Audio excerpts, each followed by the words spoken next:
Damas y caballeros, les damos la bienvenida a este segundo episodio del podcast de los hijos de su qué horror. Este podcast en el que semana a semana vamos a hablar de alguna película que sea completamente icónica en el género de terror y nos vamos a enfocar en sus elementos tanto culturales como psicológicos que lograron que la película se hiciera una obra de culto.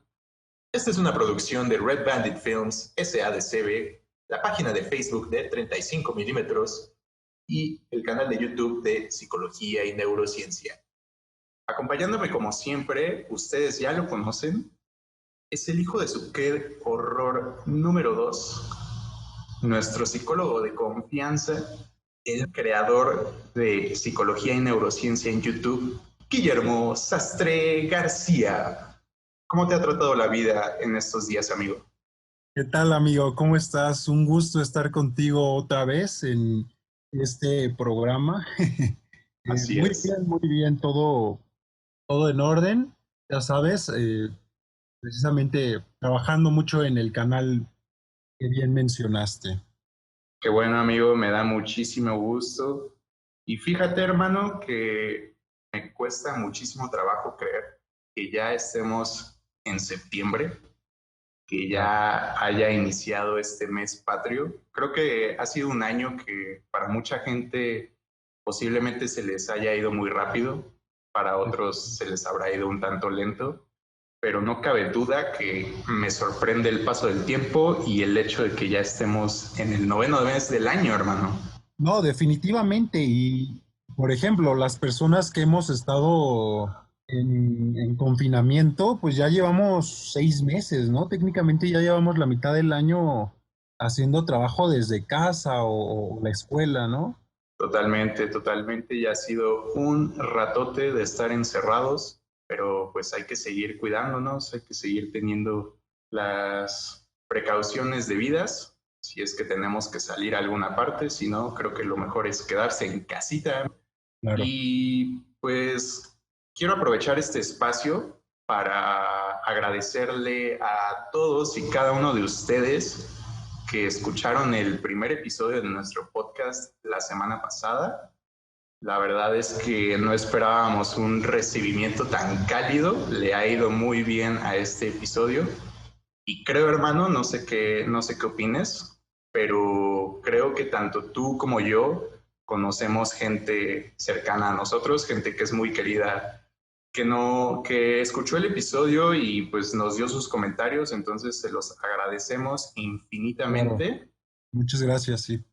Y pues que sepan que como escucharon nuestro primer episodio y estuvieron ahí desde un principio, si es que en algún momento se encuentran sin un lugar donde poder dormir, se van a poder quedar en nuestro castillo. ¿No es así, amigo? Cuando ya estemos viviendo de esto. Esperemos que pronto sea esto. Así es, amigo, ahí vamos a tener un lugar para todos ustedes. Y pues te comento esto del mes de septiembre, amigo, porque tú bien sabes que en este mes se celebra un gran acontecimiento en la historia de nuestro país, Claro. que es el festejo del grito de la independencia. Y déjame preguntarte, ¿cuál es tu héroe de la independencia favorito? ¿Tu héroe patrio favorito? Si hiciéramos un test de esos como estilo BuzzFeed, ¿qué héroe serías tú, amigo? Fíjate que es una pregunta bastante interesante, pero a la vez es un tanto compleja, ¿no? Porque creo que, digo, a lo mejor estoy debrayando demasiado, ¿no? Pero creo que desde que somos niños nos han vendido como la idea de que son ciertas personas los que prácticamente son los padres de la patria de este país, ¿no? Sin Ujú. embargo, yo creo que ha sido un proceso colectivo, ¿no? Es decir, fueron demasiadas personas, fueron demasiadas ideologías que se concentraron en grupos y pues prácticamente lucharon para, en efecto, mejorar la calidad de vida en esta nación, ¿no? Entonces, pues más bien yo hablaría de grupos, ¿no? Más que como de personajes históricos. Yo creo que es fruto del trabajo de muchas personas, el hecho de que utópicamente o ideológicamente pudiéramos disfrutar de cierta independencia, ¿no? Creo que estoy de acuerdo contigo, amigo, en darle ese reconocimiento a los héroes anónimos, que no necesariamente son los que mencionan el presidente de la nación en cada grito. Pero yo creo que me identificaría con Iturbide, amigo, tal vez. Creo que Iturbide tenía este porte así como de alguien chingón. Pero bueno, Claro. como dices, no se sabe, ¿no? Es todo un misterio lo que ocurrió en esas épocas. Pero menciono este suceso del grito de independencia porque fíjate que la franquicia de la cual vamos a hablar del día de hoy es la franquicia de los gritos por excelencia.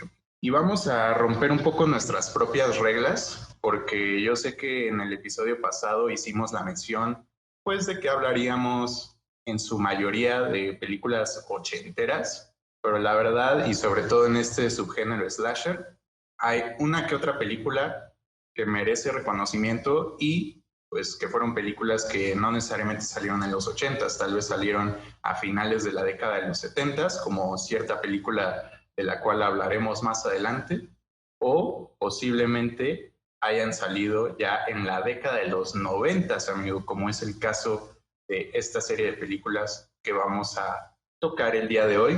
Y creo que para empezar a hablar de ellas, amigo, nos tenemos que remitir a la década de los 90s, una década en la que tú y yo nacimos, amigo, ya casi al final, pero somos niños noventeros. Me gusta.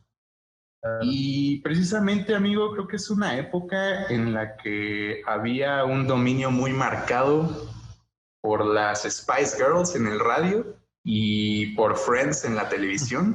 También fueron décadas en las que perdimos a mucha gente muy importante, sobre todo en la música, como es el caso de Kurt Cobain o de Selena, Claro. amigo. Y a lo mejor te estás preguntando por qué la referencia a las Spice Girls, y debo admitir que es porque he estado viendo una serie en Amazon Prime, la segunda temporada de The Boys, o tal vez en español la traducción sería algo así como los muchachos, los chicos, los colegas, no sé cómo le hayan puesto, pero alguna de esas palabras tiene que ser la traducción. Y en la primera temporada hacen mucha referencia a las Spice Girls, amigo. Esto no es un anuncio pagado por Amazon Prime, ojalá lo fuera, sino más bien es una recomendación de los hijos de su qué horror a todos ustedes, querido público, de que vean la serie de The Boys, los chicos, los muchachos, en Amazon Prime. Es muy buena. Y tal vez te preguntes, amigo, ¿por qué la referencia a Friends? Y es porque una de las amigas principales, que es Courtney Cox, que interpreta a Mónica en Friends, es uno de los personajes principales a lo largo de esta saga, que consta de 4 películas. En las 4 sale su personaje. Para ya entrar en materia, amigo, tengo que hacerte una pregunta. ¿Do you like scary movies? Adelante. Que es precisamente lo que preguntaría Ghostface a sus víctimas cada vez que éstas contestan el teléfono, porque vamos a hablar de la franquicia de Scream, una franquicia que, como ya lo mencionamos en el episodio pasado, pues fue un producto ideado, tal vez no en cuestión historia, porque los guiones no son de él, pero sí en cuanto al tono y todo lo que significa la franquicia, es una creación de Wes Craven. Y precisamente fue una serie de películas, o en este caso la primera película que se estrenó en 1996, con las que de alguna forma se revivió el género slasher en el cine, porque este tipo de películas estaban en decadencia durante los años 90. La verdad es que después de haber tenido un gran boom en los 80s, pues las películas que salían en los 90s que pertenecían a este género iban directo a DVD, amigo, ya no eran éxitos comerciales en lo absoluto, eran películas ya muy malas, a la gente ya no le interesaba tanto este subgénero del terror, hasta que hubo un guión por ahí, amigo, que empezó a causar un poco de revuelo, un guión titulado Scary Movie, y este guión pues pasó a través de directores muy reconocidos, como es el caso de Robert Rodríguez, Ujú, o incluso Danny Boyle, que es el director de Trainspotting, ujú. o hasta el mismísimo Sam Raimi, amigo, el director de la trilogía original de Spider-Man y de las películas de Evil Dead, también llegó a estar relacionado con el proyecto, pero al final el ganón sería Wes Craven, porque Wes Craven pues venía de haber creado esta franquicia de La pesadilla en la calle del infierno. Sin embargo, como ya discutimos la vez anterior, él ya no tuvo control sobre las siguientes películas y por ende ya fueron muy muy malas.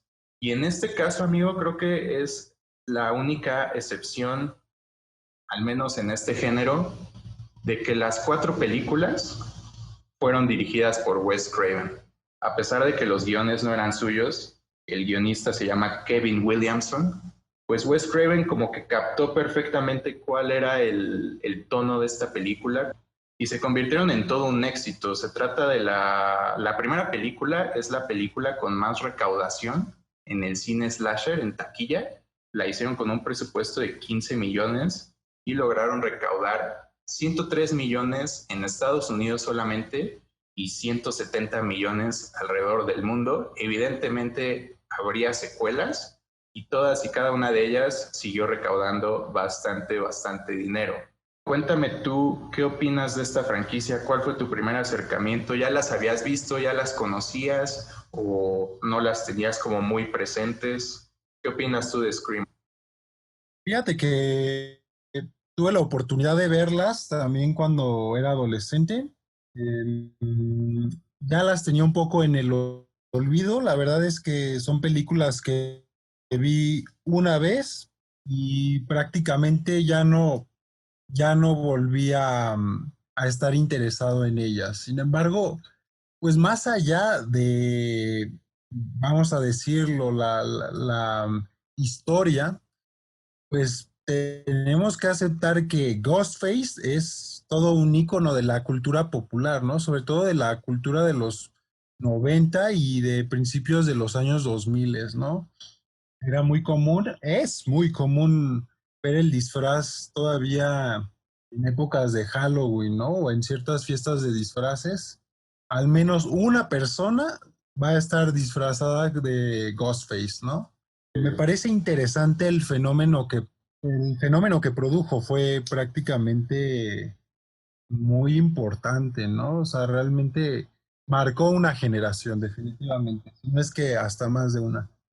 Así es, amigo, estoy totalmente de acuerdo contigo. Creo que gran parte del éxito de esta franquicia es lo icónico que se convirtió su asesino principal, que cabe aclarar, sin entrar todavía a cada una de las películas, pero este ya es un asesino diferente porque ya es más que nada un símbolo. Ya no se trata, por ejemplo, en el caso de Halloween, tú sabes que abajo de la máscara está Michael Myers. Tú sabes que Claro. aquel hombre loco con una máscara de hockey y un machete es Jason Voorhees.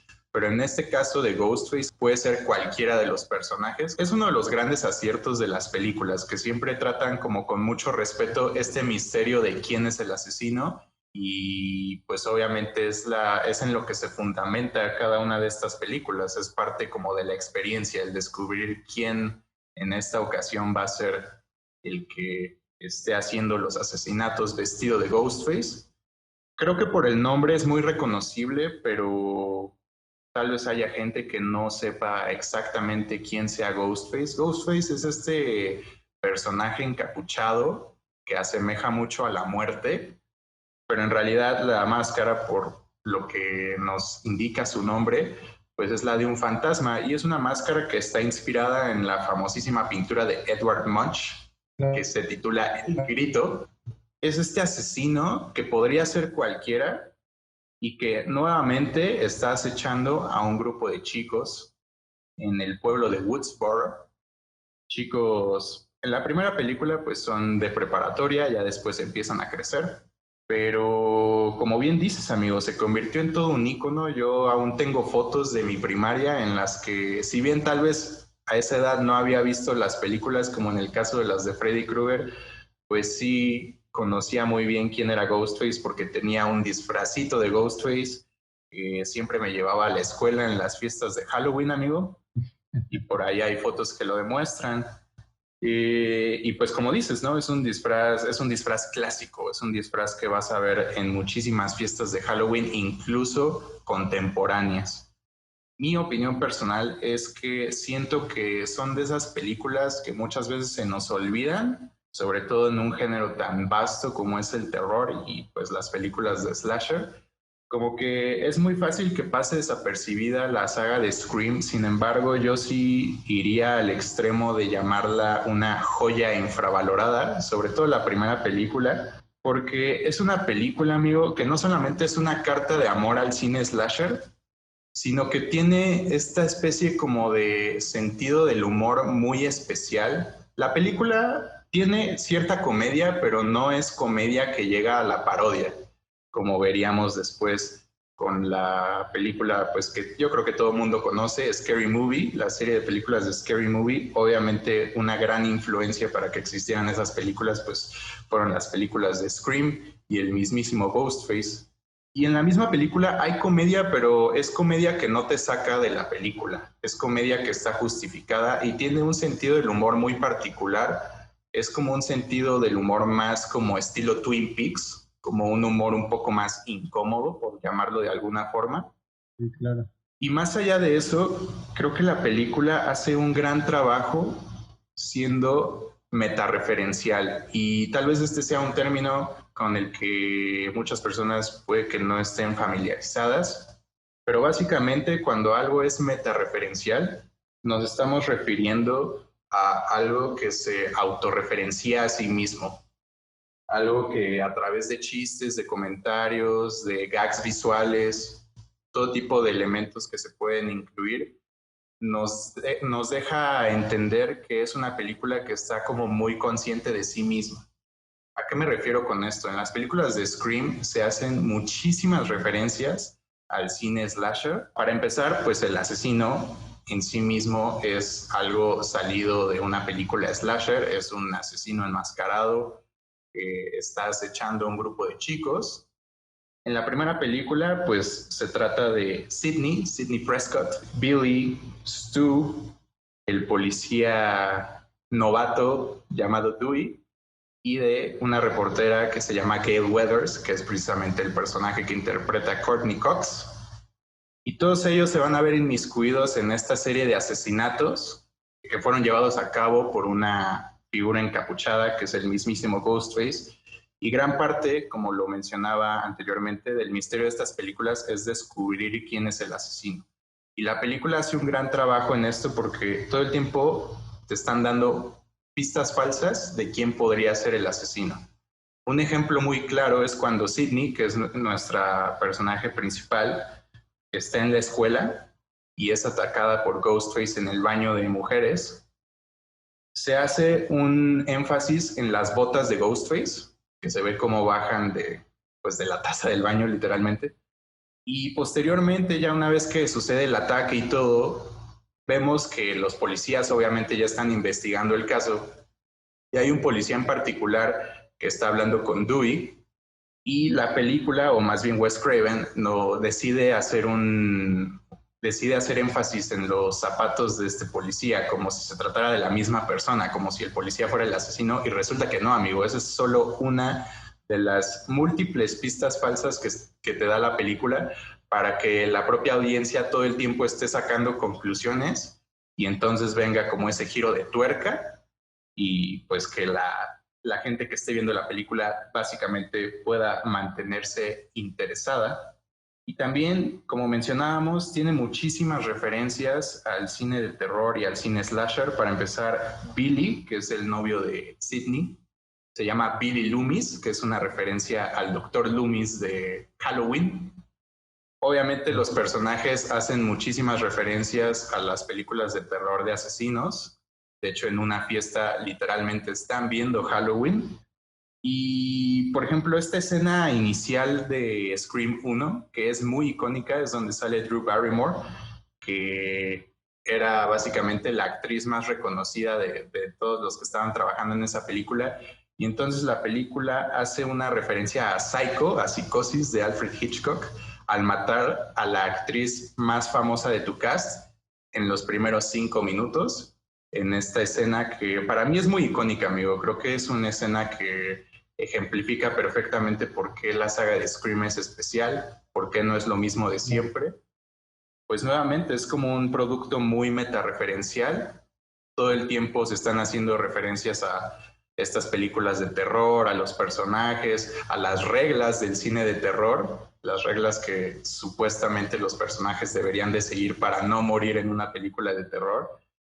Y creo que todo eso está llevado de muy buena forma. O sea, Wes Craven aquí ya muestra una maestría para equilibrar ese tono, porque es un tono que fácilmente podría arruinarte la película, que tú pensaras que es prácticamente una parodia o algo así.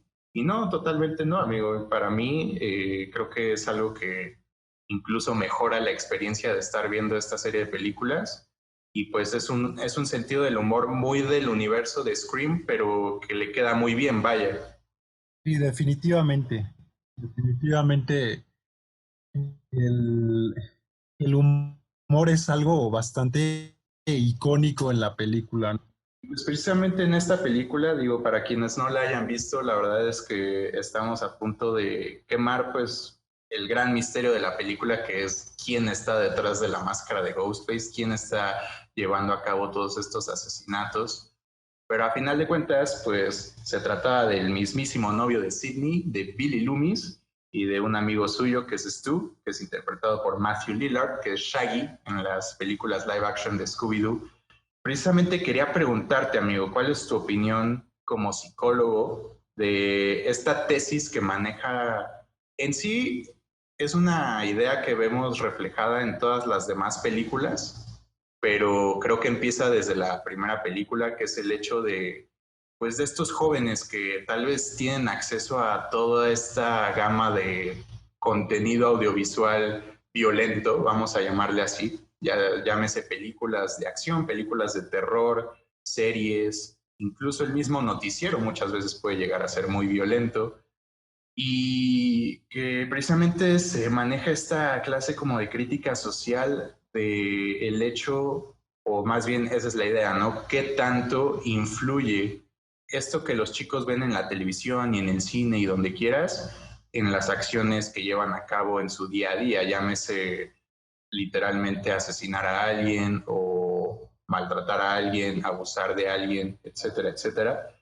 Y precisamente la justificación de estos personajes, en el caso de Billy, pues es un poco más profunda, tiene que ver con la mamá de Sidney, porque en la película nos manejan como este misterio de algo que le ocurrió a la mamá de Sidney, de quién es el culpable en el asesinato de la madre de Sidney. Y resulta que quien estaba detrás de esto es el mismo Billy, que lo hizo pues por una cuestión ahí, un amorío que hubo entre sus padres, que obviamente dejó a Billy sin papá, y pues Billy a modo de venganza es como decidió proceder en contra de Sidney. Y su amigo Stu es en un diálogo muy rápido, pero él nos explica que básicamente la única razón por la que decidió convertirse en asesino serial es sí por la fama que podían conseguir a final de cuentas, porque su plan era pues básicamente ser los únicos sobrevivientes de la masacre, y pues obviamente se harían famosos por eso. Entonces no solamente querían fama, sino que el mismo Stu explica que más que nada lo hizo porque de cierta forma le tiene miedo a Billy. O sea, Billy influye muchísimo en su comportamiento y en las acciones que realiza, y pues él simplemente quería ayudar a su amigo de cierta forma a llevar a cabo todos estos asesinatos. Entonces, tú como psicólogo, amigo, ¿qué opinas de este punto de vista que nos presenta la película? Pues de esta discusión eterna entre qué tanto influye en los actos violentos reales de la vida real, pues las películas, las series, todo lo que tenemos acceso tanto en el internet como en la televisión como tal. Sí, claro, es un tema bastante controvertido. Es algo que ha vuelto a reaparecer en ciertos debates sociológicos, psicológicos, incluso médicos. Si realmente lo que vemos influye en nuestras ideas.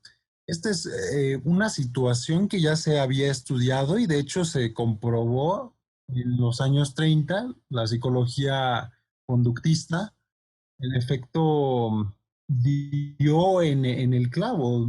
Es decir, eh, crearon una serie de experimentos para ver qué tanto, por ejemplo, los niños se veían influidos o influenciados por estas películas o por este tipo de contenidos que incitaban a la violencia. Es decir, es algo que verdaderamente está ahí, es algo que sí sucede. Lo que vemos de alguna forma nos afecta, ¿no? Hay una frase muy verdadera que dice, el arte imita la vida. Y Claro. hay una respuesta, ¿no? Que es, eh, el arte imita la vida, pero la vida también se retroalimenta como del arte, ¿no? Es decir, una influye en la otra. Entonces, definitivamente, pues siguiendo los pasos de esta película, sí se puede. En el caso de estos dos personajes, de Billy y de Stu, en efecto, digamos que Stu se refugia o se justifica en esta idea de que Billy fue el que influyó en él para cometer estos crímenes, ¿no? Sin embargo, desde mi perspectiva clínica, estoy totalmente convencido, analizando los personajes, de que ambos tienen una personalidad antisocial, tienen una personalidad totalmente de lo que sería un sociópata. Billy, en efecto, tiene rasgos más característicos, ¿no? Porque en efecto sabía manipular, sabía eh, persuadir a otras personas para generar cierto tipo de ideas o plantar cierto tipo de imágenes.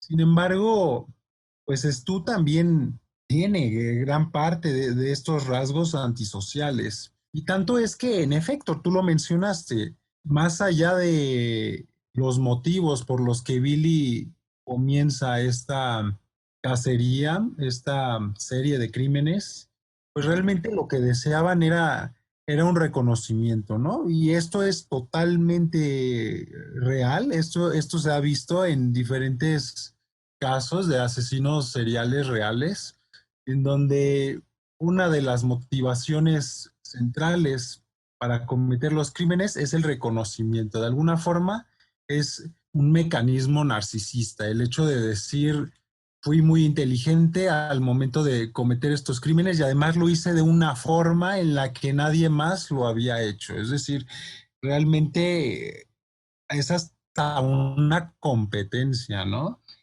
Y me parece Ujú. bastante interesante también, por otro lado, este misticismo que maneja Wes Craven en la película, ¿no? En efecto, de que no sabes quién es el que está detrás de la máscara. Podría ser cualquiera, ¿no?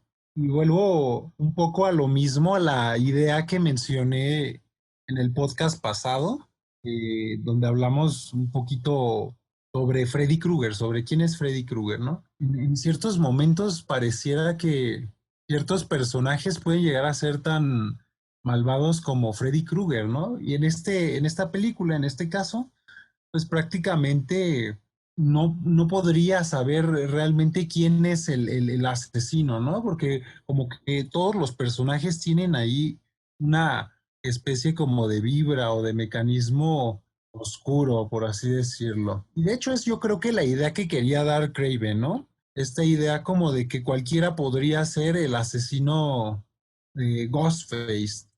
Además, pues digo, a diferencia de muchas películas de este género, pues realmente fuera de la fuerza física, pues Ghostface no tiene ninguna clase de poder sobrenatural. Realmente es una persona común y corriente. Si acaso es su inteligencia lo que lo ayuda de alguna forma a atrapar a sus víctimas.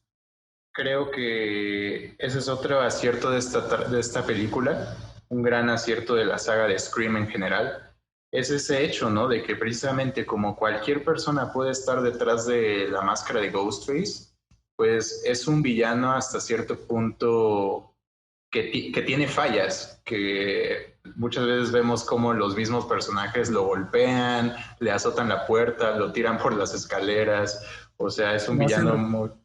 y hay escenas en donde lo hacen resbalar, por ejemplo, ¿no? Exactamente, amigo. Todo el tiempo está así como que tambaleándose en la escena el buen Ghostface.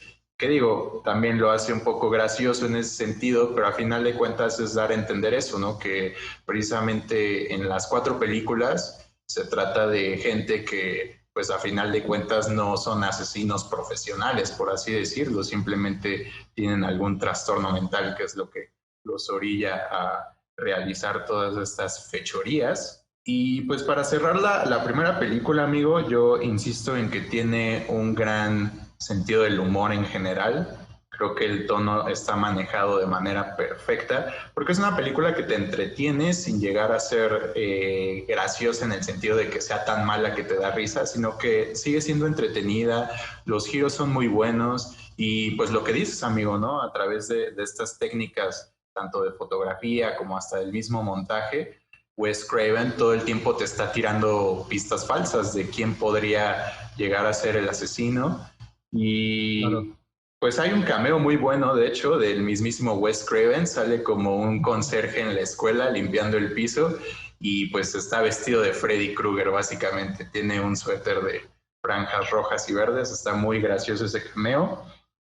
A final de cuentas, creo que es una película que logra combinar muy, muy bien géneros, porque no solamente es esta película de cine slasher, obviamente, sino que también combinan este género conocido como el whodunit, que es esta clase de películas en las que se nos presenta un asesinato y gran parte del misterio de la película, si no es que literal la trama de la película por completo, pues se desarrolla alrededor de descubrir quién hizo el asesinato, quién es el asesino. Entonces combinaron muy bien esos dos géneros, le agregaron un poco de comedia, lo hicieron un producto muy fresco que, como bien mencionabas, pues se quedó en la mente de adolescentes no solamente en los 90, sino en años posteriores, porque como decía anteriormente, pues se trata de una franquicia que siguió generando muchísimo dinero con las siguientes entregas. Así que, ¿qué te parece, amigos? Pasamos a la secuela, que es Scream 2, estrenada en 1997. La verdad es que se apuraron muchísimo con esta secuela porque sabían que la idea era buena, que podía generar mucho dinero. Ya había una idea desde el primer guión de la película 1 para una secuela y pues simplemente la apuraron, ¿no? Se pusieron a trabajar para que pudiera salir lo más antes posible y poder seguir haciendo buenos esos cheques en el banco. Y en esta segunda película ya no están en la preparatoria nuestro grupo de amigos, o por lo menos los que sobrevivieron, que en este caso son Sidney y Randy, ya están en la universidad. Volvemos a ver a Dewey, que ya no es policía como tal, ya se ha dedicado a otras cosas.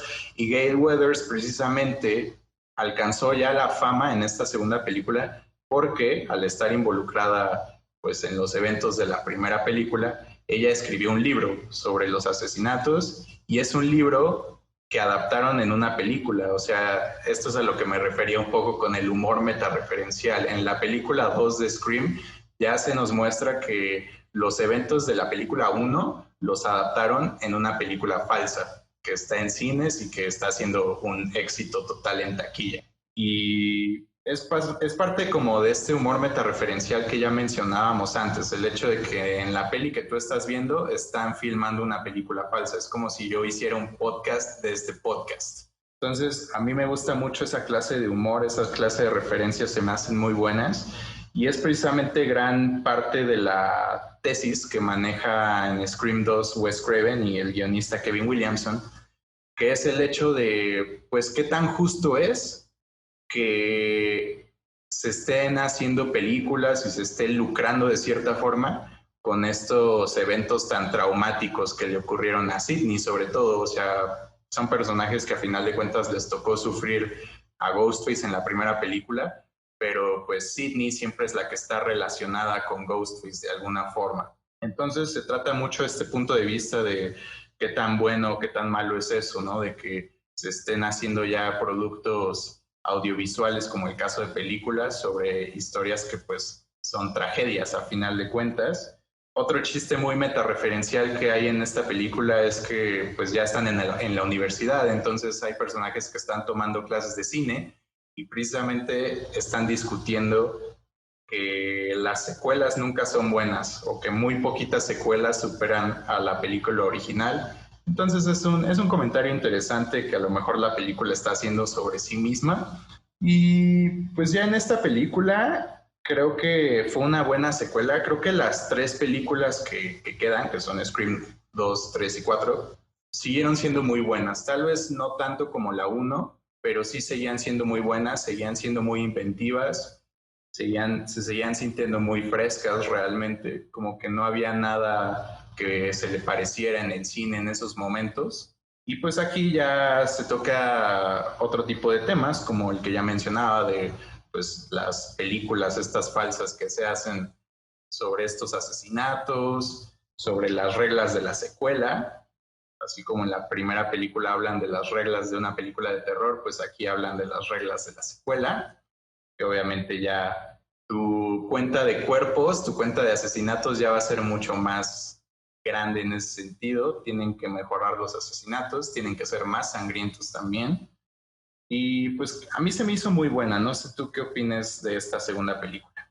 Pues la segunda película, la verdad es que supo retomar bastante bien el argumento de la primera, con el regreso de Sidney, nada más que ahora en una vida universitaria, ¿no? Deja de ser, es un adolescente de cierta forma, y este fenómeno que es Ghostface regresa a su vida. Pero prácticamente, pues es totalmente una secuela, ¿no? Porque retoma justamente de donde se quedó prácticamente la primera película, lo cual me parece muy interesante. O sea, es interesante cómo una película puede realmente retomar un argumento sin agotarlo, ¿no? Cosa que actualmente ya no se ve. Normalmente las películas cuando sacan secuelas es saber que es malo. Sí, sí, sí, por supuesto. Es curioso, ¿no? Que Scream utilice mucho como esta idea, ¿no? Como los chistes sobre las secuelas de las películas. Algo que también me llama mucho la atención es la forma en que empieza como a romper esta cuarta pared, de tal forma que en efecto la película interactúa contigo con el humor, ¿no? Algo que, bueno, en la actualidad podemos ver en otras películas, como por ejemplo Deadpool, ¿no? Donde el personaje literalmente hace referencias a sí mismo Claro. y además te está dando a entender descaradamente que lo que estás viendo es una película, es ficción. Sí, le has dado en el clavo, amigo. Creo que ya es un estilo que hoy por hoy ya están retomando muchísimo, todo esto del humor metareferencial y de que la película prácticamente te hable a ti como espectador. Y creo que, como bien dices, lo llevan a cabo de muy buena forma en esta secuela de Scream. Y pues llegaría entonces, amigo, ya a estas alturas Scream ya era todo un fenómeno, literal dominaron los años 90, a tal grado de que hubo una alza muy considerable en las llamadas de broma que recibía la gente, sobre todo en Estados Unidos, y pues se convirtió en todo un tema, la verdad. El hecho de que la gente básicamente se estuviera inspirando en esta película para, para acosar a los demás. Y hubo incluso casos de adolescentes que literalmente después de haber visto la película, pues vaya, realizaron alguna clase de crimen que podría ser producto de estas mismas películas, o sea, terminaron asesinando a alguno de sus compañeros de clase y bueno, pues fue un problema muy debatido, sobre todo en la sociedad americana, y siempre este punto de vista que siempre han tenido de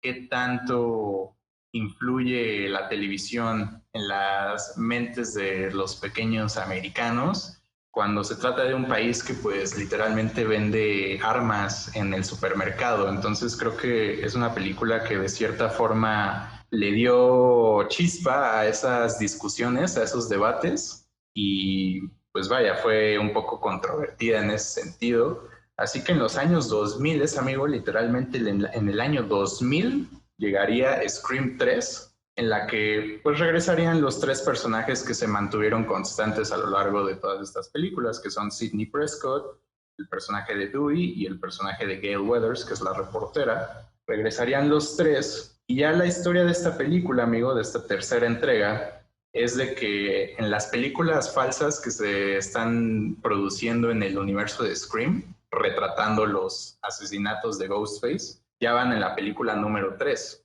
Y precisamente es en este estudio de grabación, en donde se está llevando a cabo la producción de la tercera película, en la que nuevamente Ghostface resurge y empiezan los asesinatos. Y lo curioso aquí es que ya para darle un cambio considerable a la historia, aquí los asesinatos ya llevan un cierto orden porque Ghostface está matando a los actores cuyos personajes mueren primero en el guión de la película falsa.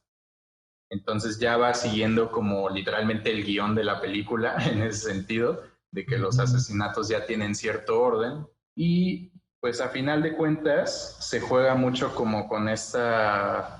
Hay muchas críticas, bastantes críticas hacia lo que es la industria cinematográfica en Hollywood. Se habla de estas fiestas en las que, pues vaya, suceden cosas muy malas, ¿no, amigo? Creo que todos hemos escuchado historias de reportajes de sucesos reales con ciertos productores en Estados Unidos y algunas de las fiestas que ellos organizan. Se toca mucho este tema porque resulta que la mamá de Sidney era una actriz que pues a final de cuentas terminó siendo víctima de todos estos abusos y juego de poder que existía en Hollywood en ese momento y pues que obviamente sigue existiendo. Desafortunadamente. Sí, definitivamente, amigo. Entonces se juega mucho con esa idea, obviamente dando una crítica, una especie de crítica social al respecto, pero pues a final de cuentas esa es como la tesis que maneja esta tercera película. El asesino termina siendo el director de la película falsa, porque resulta que es el medio hermano de Sidney Prescott, amigo. Es hijo de la mamá de Sidney, pero pues de otro papá. Entonces creo que eso está interesante. Es un giro que a lo mejor ahorita que lo conté, pues a mucha gente se le haría muy jalado, muy sacado de la manga, pero así es como sucede en la película y como tú bien mencionas, la verdad es que todos estos elementos que en cualquier otra película y con un director menos capaz serían un fracaso, sería terrible. Creo que estas películas de Scream lo saben llevar muy bien. Nada más decir que esta película tiene posiblemente mi cameo favorito en todas las películas, que es de Carrie Fisher, amigo. La princesa Leia hace una aparición aquí en esta peli y está muy gracioso porque es precisamente parte del chiste de su cameo, es que es un personaje que se parece mucho a Carrie Fisher dentro del mundo de Scream y que todo el tiempo se lo están diciendo, pero no es Carrie Fisher. Entonces creo que eso está muy gracioso. Sale en una escenita, pero es está muy cotorra, como dirían los jóvenes por ahí, ¿no, amigo? Sí, definitivamente. Pues de hecho, creo que en este año, en el año 2000 es cuando salió la primera película de Scary Movie, ¿no? Me parece que sí, amigo, me parece que sí. Y precisamente tocas un De tema tal forma que importante. había como este intercambio, como estos guiños, vamos a decirlo, en cuanto al humor que se utiliza precisamente en ambas películas. Es una película que obviamente influyó muchísimo en películas posteriores, no solamente del género slasher, sino como bien mencionas, la parodia de Scary Movie.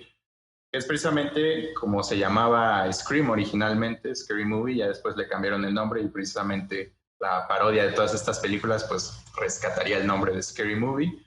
Y como bien lo mencionas, amigo, creo que el sentido del humor seguía estando muy, muy fresco en esta tercera película. Y la cuarta película llegaría hasta el 2011. La verdad es que se tardaron un poquito más con esa última entrega, pero la esencia de Scream, o sea, es como si lo hubieran sacado un año después de la última, porque literalmente la esencia seguía estando ahí, el tipo de humor, todo. Y bien recordarás, amigo, que en el 2011 pues ya estaba todo este auge de los smartphones, el internet, el blogging, todo esto. Y la película lo sabe implementar muy bien a su misma trama, porque ya en esta ocasión resulta que es el aniversario número 10 de los asesinatos de la primera película. Y para el pueblo de Woodsboro ya es como una fiesta, ya es como una tradición.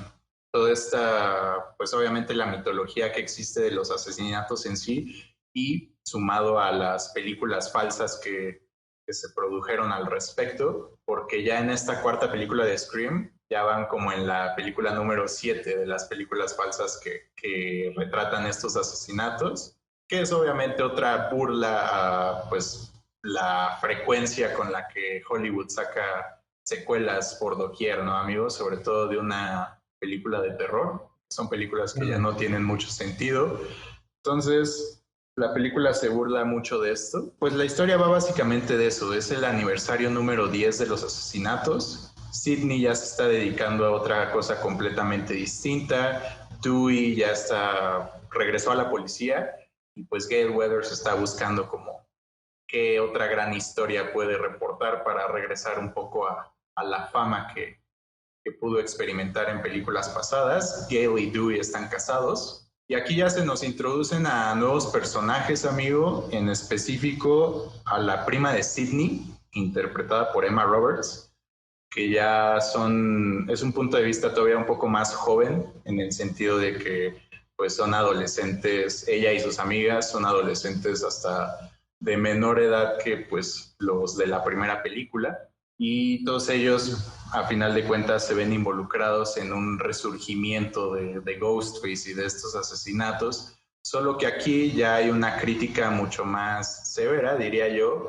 a todo esto del blogging, ¿no, amigo? La inmediatez con la que nos podemos encontrar las noticias en nuestros dispositivos y más que nada, pues el tipo de contenido que de vez en cuando se llega a colar ahí, pues en el internet, ¿no? Contenido que es inapropiado de todas maneras posibles, contenido que ya veríamos en los lugares más turbios de la web, amigo, vamos a decirlo así. Dejémoslo así, claro. Dejémoslo así, amigo. Y la película como que también juega mucho con esta idea de qué pasaría si un grupo de jóvenes tratara de bloguear asesinatos, de alcanzar la fama de esa manera, porque obviamente ya con el internet pues ya tienen acceso o ya tienen el poder de alcanzar muchísimo más audiencia, porque ya es algo viral literalmente, y pues que es algo que se queda ahí para siempre a final de cuentas, que incluso si los atraparan o si algo les llegara a pasar a los asesinos, los vestigios de sus asesinatos seguirían estando ahí en los rincones más profundos de la web. Entonces creo que por ese lado está muy bien, amigo. En este caso, quien resulta ser Ghostface es la mismísima prima de Sidney y uno de sus amigos, el que sabía, como siempre hay, en estas películas siempre hay un personaje que está como muy consciente de las reglas y de lo que implica el género del terror en el cine. Entonces otro de estos amigos que sabía mucho del tema pues es es el asesino junto con esta chica, y creo que es muy buena porque, como mencionaba al principio, logra mantener ese tono y ese humor de las tres anteriores, pero lo adapta a estas nuevas pues tendencias, básicamente, la tendencia del internet, de los teléfonos, de que todo es más inmediato, de cierto contenido que a lo mejor por más que se esté moderando la internet como un todo, pues siempre va a haber casos de esta clase de videos, ¿no? Videos que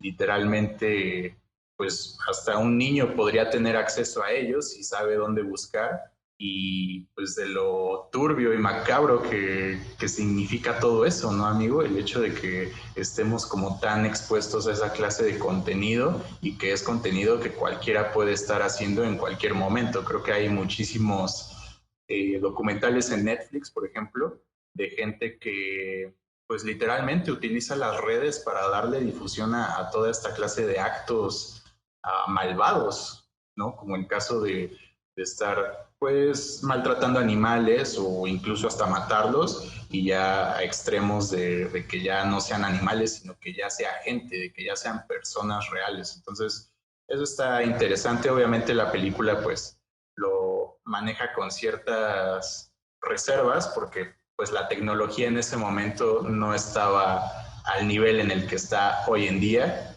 y Es esa precisamente la razón por la cual ya está más que confirmada, mi hermano, una quinta entrega de Scream. Obviamente ya no va a ser dirigida por Wes Craven, desgraciadamente, pero creo que Scream es de esas franquicias que si tú la ves en el papel no darías un peso por ella, no podrías pensar que se pueden producir secuelas, se puede seguir teniendo como esta vida a lo largo de los años.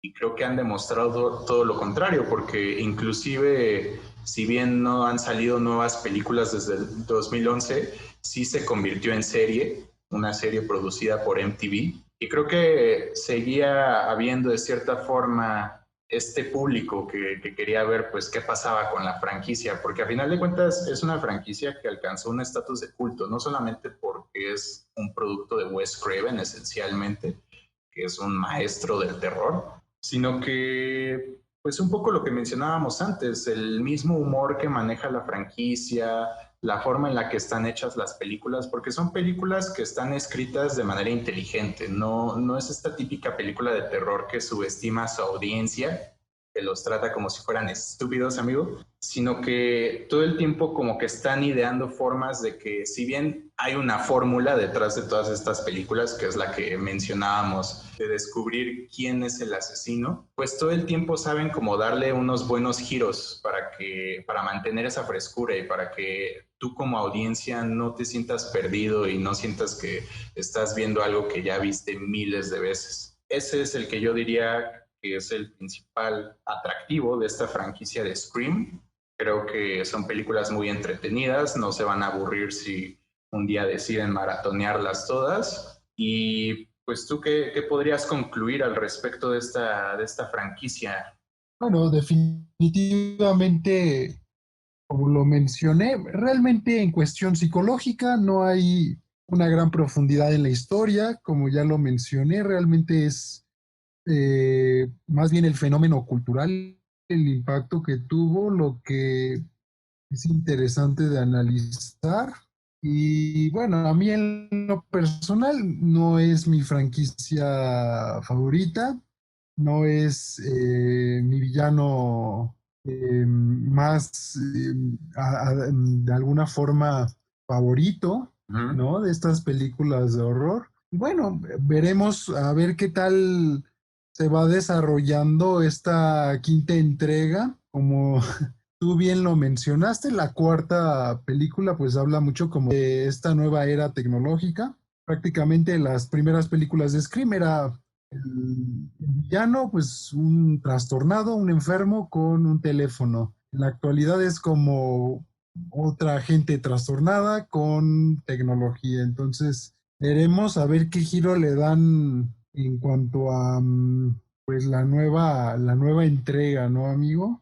Por supuesto, esperemos que sea buena. Yo la verdad es que le tengo fe, porque siento que es esta franquicia que puede tener muy buenas ideas, que la gente que está detrás de, digo, exceptuando a Wes Craven, la gente que está detrás del desarrollo, la verdad es que no he visto la serie, no podría meter las manos al fuego por ella, amigo, pero sí te puedo decir que estas películas en verdad son muy inteligentes, o sea, están muy bien hechas y son muy entretenidas, o sea, es como la combinación perfecta. Y nada más, amigo, ¿qué nos puedes decir tú como psicólogo de esa, vaya, no sé si llamarle un arco reflejo, si llamarle reacción, que muchos de nosotros tenemos al estar viendo una película de terror, de que te desesperas y le hablas al personaje y le dices que no se meta por ahí o que salga corriendo o que escape, como que te emocionas demasiado y sientes que le puedes hablar a los personajes, amigo. ¿Qué nos puedes decir de eso? Porque es algo que sucede, sobre todo en la película número uno, pero creo que es como parte del encanto que tiene Scream. Sí, definitivamente hay ciertas películas que nos dejan con estas sensaciones como de mucha intriga, de alguna forma como que nos identificamos demasiado con los protagonistas. Scream es una de ellas. Y bueno, creo que ya te lo había comentado en alguna conversación anterior que habíamos tenido tú y yo, Uh -huh. en que cuando vemos películas de terror se activan dos mecanismos dentro de nosotros. Digamos que uno es la parte del miedo, la parte primitiva de nosotros, una parte que busca la supervivencia, y otro interruptor que es el de la razón. Entonces, constantemente cuando vemos películas de terror, pues están activando y desactivando estos dos mecanismos. Incluso las pupilas se nos dilatan un poco. Es por el hecho de que una parte de nosotros, la parte de nuestra supervivencia, una parte cerebral, neurológica, pues no entiende que estamos viendo una película, piensa que realmente estamos en esta situación. Y pues la otra parte, otro interruptor, que es la razón, pues es la que constantemente nos está, pues, como apaciguando, ¿no? Que nos dice, es una película, tranquilo, no pasa nada. Cierto tipo de reacciones como de emoción, ¿no? Hay mucha gente que se pone eufórica viendo películas de horror. Realmente es un mecanismo muy curioso. Hay gente que le da risa. Son realmente una situación psicológica bastante interesante. Y pues creo que con ese comentario podemos dejar el episodio, amigo. Habrá que ver qué tal estará Scream 5. Y pues creo que no queda más que agradecer a todos y cada uno de ustedes que hayan decidido escuchar este segundo episodio de nuestro podcast. Recuerden que habrá nuevos episodios cada viernes a las 13 horas y pues que nos pueden escuchar en cualquier plataforma de podcasting en el mundo, hermano. Eso significa que nos pueden escuchar en Spotify, en Anchor, en Pocket Cast, en iTunes Podcast, todo lo que se les pueda ocurrir, ahí nos pueden escuchar, amigo, hasta en la tostadora nos pueden escuchar. Y pues nada, mi hermano, creo que eso fue todo. Nosotros fuimos Guillermo Sastre y yo, Sebastián Santos. Les deseamos unas buenas y horrorosas noches. Y vámonos, que aquí espantan.